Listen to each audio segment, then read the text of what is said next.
प्रिय विद्यार्थियों, मैं डॉक्टर जे.आर. वर्मा, सहआचार्य समाजशास्त्र, एसआरपी गवर्नमेंट कॉलेज बांदीकुई। आज हम बीए भाग 3 के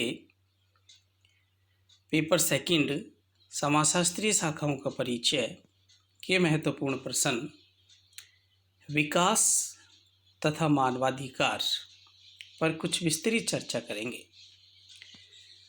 मानवाधिकार क्या है, वे मानवाधिकार किसे कहते हैं, मानवाधिकारों का अर्थ, परिभाषा, प्रकृति एवं विशेषताओं पर कुछ विस्तृत चर्चा इस प्रश्न के अंतर्गत करने जा रहे हैं। मानवाधिकार का संबंध उन सभी अधिकारों से है जो मनुष्य को एक मानवीय जीवन जीने के लिए आवश्यक हैं। वे सभी अधिकार जिनकी सहायता से स्त्री पुरुष बिना किसी भेदभाव के समाज में एक सम्मानित जीवन व्यतीत करने के अवसर प्रदान करते हैं, उन्हीं को मानवाधिकार के नाम से जाना जा सकता है। अर्थात मानवाधिकार वे अधिकार हैं जो मानव को मानव होने के नाते प्रदान किए जाते हैं। सामान्यतः उन्हीं अधिकारों को मानवाधिकार के नाम से जाना जा सकता है। मानवाधिकार शब्द का सामान्य अर्थ उन अधिकारों से है जो मानव के गौरवपूर्ण और सम्मानित जीवन के लिए आवश्यक है। इसके अंतर्गत उन सभी अधिकारों का समावेश होता है जिनका संबंध व्यक्ति के सामाजिक, आर्थिक, सांस्कृतिक, राजनीतिक तथा नगरीय जीवन से है। मानव अधिकार का संबंध किसी एक व्यक्ति या वर्ग से नहीं होता है, बल्कि उन अधिकारों की प्रकृति सार्वभौमिक होती है। अर्थात हम यहाँ कह सकते हैं कि मानव अधिकार वे अधिकार हैं जो मानव को गौरवपूर्ण और सम्मानित जीवन जीने के लिए आवश्यक हैं। इसके अंतर्गत उन सभी अधिकारों का समावेश होता है जिनका संबंध व्यक्ति के सामाजिक, आर्थिक, सांस्कृतिक, राजनीतिक तथा नगरीय जीवन से माना जाता है। अर्थात मानव अधिकार का संबंध किसी एक व्यक्ति या वर्ग विशेष से नहीं होता, बल्कि इनकी प्रकृति सार्वभौमिक होती है। अर्थात ये सभी के लिए समान रूप से लागू किए जा सकते हैं। संयुक्त राष्ट्र संघ ने मानव अधिकार को परिभाषित करते हुए स्पष्ट किया है कि मानव अधिकारों का संबंध उन सभी अधिकारों से है जो मनुष्य को एक मानवीय जीवन जीने के लिए आवश्यक हैं।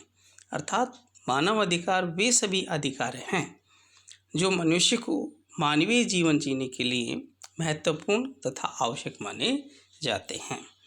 वे सभी अधिकार जिनकी सहायता से सभी स्त्री पुरुष बिना किसी भेदभाव के समाज में एक सम्मानीय जीवन व्यतीत करने के अवसर प्रदान कर सके, उन्हीं को हम मानवाधिकार के नाम से जान सकते हैं।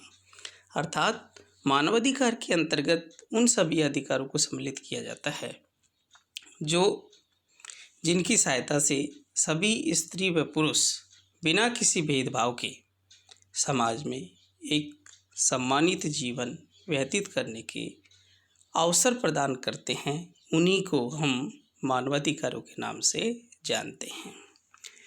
यहाँ हमने मानवाधिकार किसे कहते हैं पर कुछ विस्तृत चर्चाएं की थी। इसी के साथ साथ आज हम मानवाधिकारों की प्रकृति एवं विशेषताओं पर कुछ विस्तृत चर्चा करें। मानवाधिकार का संबंध व्यक्ति से नहीं होकर सरकार अथवा उनके द्वारा नियुक्त अधिकृत संस्थाओं द्वारा होता है। अर्थात मानव अधिकारों को प्राप्त करने हेतु एक निष्पक्ष राजकीय संस्थाएं होती हैं। हम यह कह सकते हैं कि मानव अधिकार का संबंध किसी व्यक्ति विशेष से, अर्थात एक व्यक्ति विशेष से नहीं होकर सरकार अथवा उसके द्वारा नियुक्त अधिकृत विभिन्न प्रकार की संस्थाएं मानव अधिकारों को प्राप्त करने तथा एक निष्पक्ष राजकीय संस्थाएं हैं जो मानव को अधिकार देने का प्रयास करती हैं।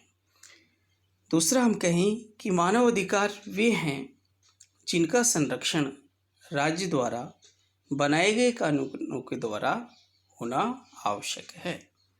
अर्थात मानवाधिकार के अंतर्गत वे सभी अधिकार आते हैं जो सामान्यतः राज्य द्वारा या कानून द्वारा बनाए होते हैं।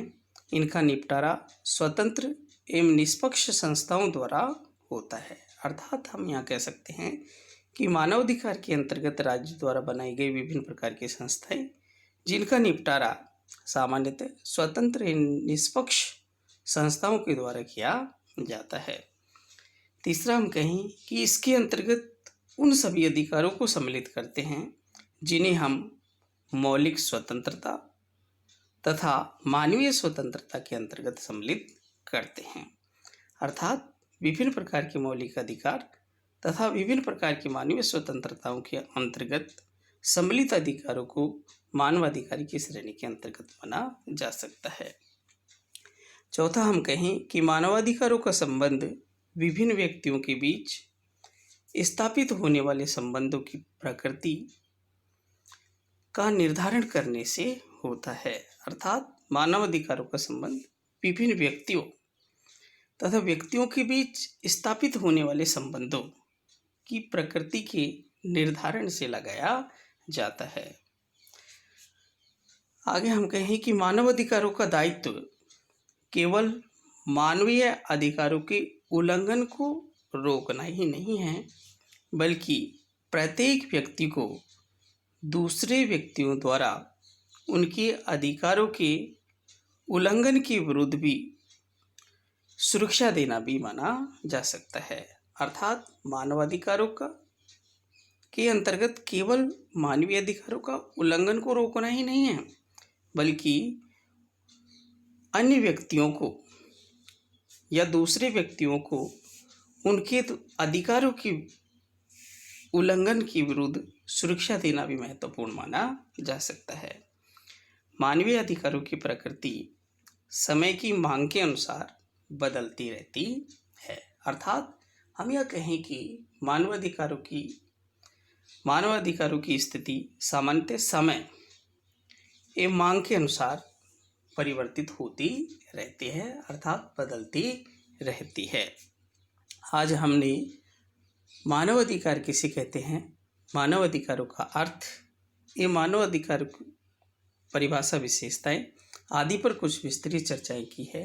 नेक्स्ट वीडियो के अंतर्गत इसी चैप्टर को कंटिन्यू रखा जाएगा। Okay, thank you.